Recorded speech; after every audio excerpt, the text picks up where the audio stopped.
My class 10 NIS students. आज हमारा जो लेसन है वो है अलजेब्रिक एक्सप्रेशंस एंड बाइनोमियल्स।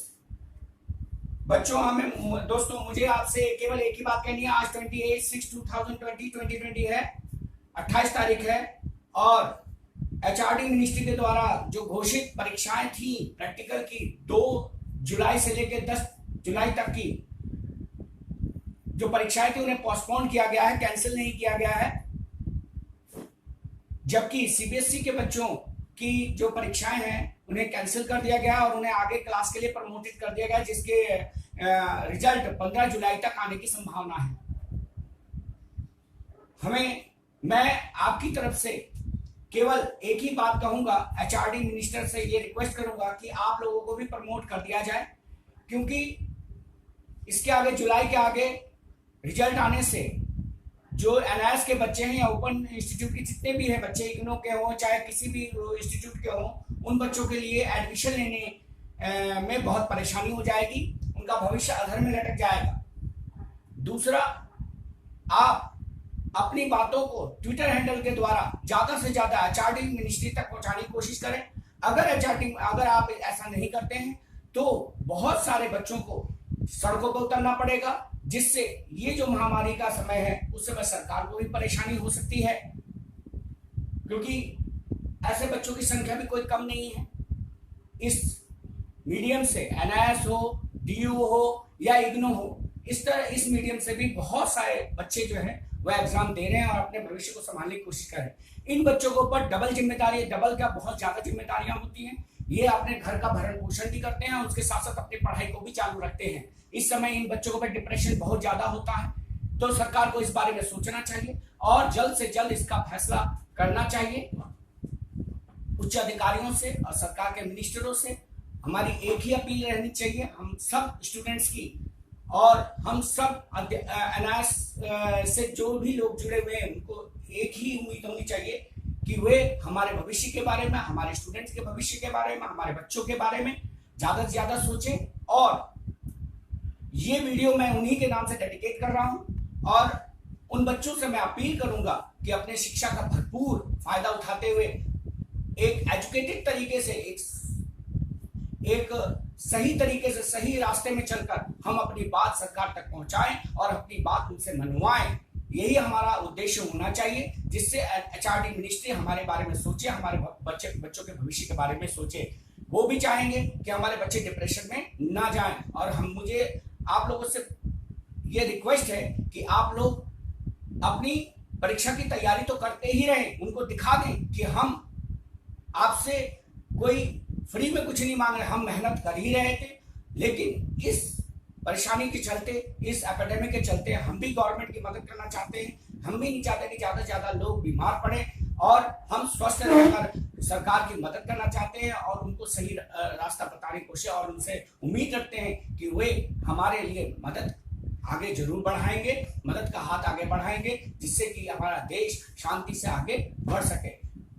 तो हम अपना समय बर्बाद ना करते हुए इस कॉन्सेप्ट को आगे बढ़ाते हैं। और मैं आपसे यही एक बात कहूंगा कि इस बात को आप ज्यादा से ज्यादा शेयर करें और इसे आगे तक पहुंचाएं, जिससे और बच्चों तक ये इंफॉर्मेशन जा सके और वो अपनी बात मिनिस्ट्री तक पहुंचा सके, उच्च अधिकारियों तक पहुंचा सके, मीडिया तक अपनी बात पहुंचा सके। वो केवल एक ही मीडियम है, सोशल मीडिया, आप उसमें जाइए, नहीं तो ओपनली आना पड़ेगा। ओपनली जो है इस समय आप कोई मेरी तो ये सलाह, या और दूसरे भी एनआईएस जो जितने भी इस प्रोफेशन से लिप्त हैं उनकी भी ये उम्मीद नहीं रहेगी कि वो लोग सड़कों पर उतरे, आप लोग सड़कों पर उतरे या और आप पूरे समाज को जो है खतरे में डालें। तो सोशल मीडिया के द्वारा आप अपनी बातों को बुलंद करें और ज्यादा से ज्यादा साइन अप करें, जिससे जो है आपकी बात सरकार सुने। हमारी सरकार बहुत ही सेंसिटिव है, वो हमारी बातें सुनने के लिए तैयार है, तो केवल हमें अपनी बात बुलंद करने की जरूरत है। तो ये अपना क्वेश्चन, आज हम जो टॉपिक है सब्सट्रैक्ट के ऊपर बात करेंगे, जो ये है 7x³ माइनस के 3x² प्लस के 2x फ्रॉम। इस बात का ध्यान रखना है, फ्रॉम, ये वाले क्वेश्चन जो फ्रॉम के ध्यान रखते हुए चलना है, x² माइनस 5x प्लस 2। तो ये फ्रॉम के बाद वाला जो इक्वेशन है वो पहले उतरेगा, जो आपने बचपन में भी किया होगा, पहले उतरेगा x² minus 5x plus 2 minus 7x³ minus 3x² plus 2। तो यहाँ पे हम क्या करेंगे, 2 से 2 को कैंसिल कर देंगे, 7x क्यूब जो बड़ा है उसको पहले ले लेंगे, 7x क्यूब में और कुछ नहीं है, x स्क्वायर 3x स्क्वायर जो आपस में जुड़ जाएगा, 4x स्क्वायर हो जाएगा, 5x को उतार लेंगे, this is our answer. Now our next question is 2z cube plus 7z minus 5z square plus 2 from 2z 5z plus 7 minus 3z square plus 5z cube. ये आपको देखना है कि फ्रॉम वाले को आपको आगे रखना है। माइनस के साथ एक बात और जुड़ जाती है कि आपको माइनस के बाद जो भी इक्वेशन उतारना है उसे ब्रैकेट में उतारना, जिससे किसी तरह की कोई गलती ना हो, क्योंकि माइनस में जब ब्रैकेट हटेगा तो अंदर के चिन्ह बिल्कुल बदल जाएंगे, वो आपको साइन बदलने पड़ते हैं। तो ये होगा 5z प्लस 7 माइनस के 3z square plus 5z cube, जो आपने उतार लिया, माइनस जो आपका ये वाला पहला वाला इक्वेशन है उसको ब्रैकेट के अंदर आपको क्लोज कर देना है। 2z cube plus 7z minus 5z square plus 2, तो यहाँ पे आ गया 5z plus 7 minus 3z square plus 5z cube minus 2z cube, minus plus minus 7z minus minus plus 5z square minus plus minus 2।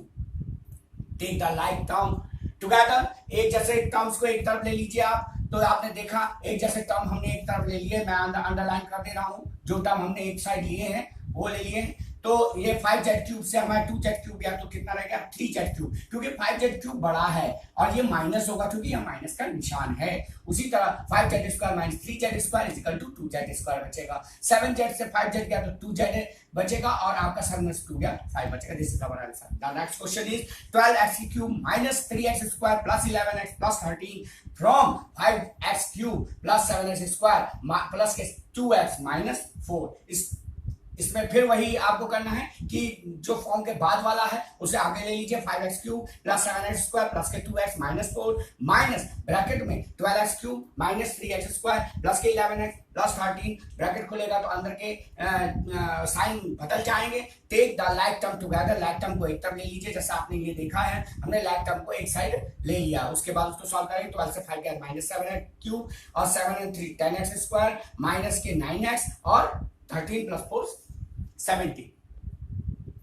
अब एक question minus के ab plus 3 from the sum of 3a minus 5b plus 3ab and 2a plus 4b minus 5ab।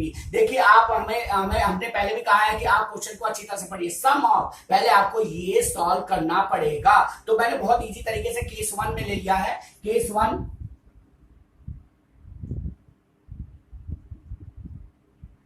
1 में हमने सम कर दिया, मैंने इसको जोड़ दिया 3a माइनस 5b प्लस के 3ab plus 2a plus 4b minus के 5ab। तो आप देखिए 3 और 2 5 हो गया, इसमें घट गया माइनस b और यहाँ पे हो गया माइनस 2ab। जो साइन बड़ा होगा उसी का आंसर आएगा। उसके बाद according to the question in case 2 मैंने ये जो सम आया इसमें से जो आगे वाला है उससे हमें घटाना है, माइनस कर दिया, ब्रैकेट में रखना है। ब्रैकेट खोलने के बाद अंदर के चिन्ह बदल जाएंगे। लाइक टर्म को एक तरफ ले लीजिए तो आपका आ जाएगा a माइनस के ab माइनस के 3। Please subscribe my channel Manas online tuition and press the bell icon. बच्चों आपसे एक ही रिक्वेस्ट है, ज्यादा से ज्यादा सब्सक्राइब कीजिए और ज्यादा से ज्यादा ट्विटर में जाकर अपनी बातों को बुलंद कीजिए, साइन अप कीजिए। बहुत सारे चैनल्स खुले पड़े और जो भी अपडेट होगी एनआईएस के बारे में उसे जल्द से जल्द आप तक पहुंचा दिया जाएगा। थैंक यू, धन्यवाद।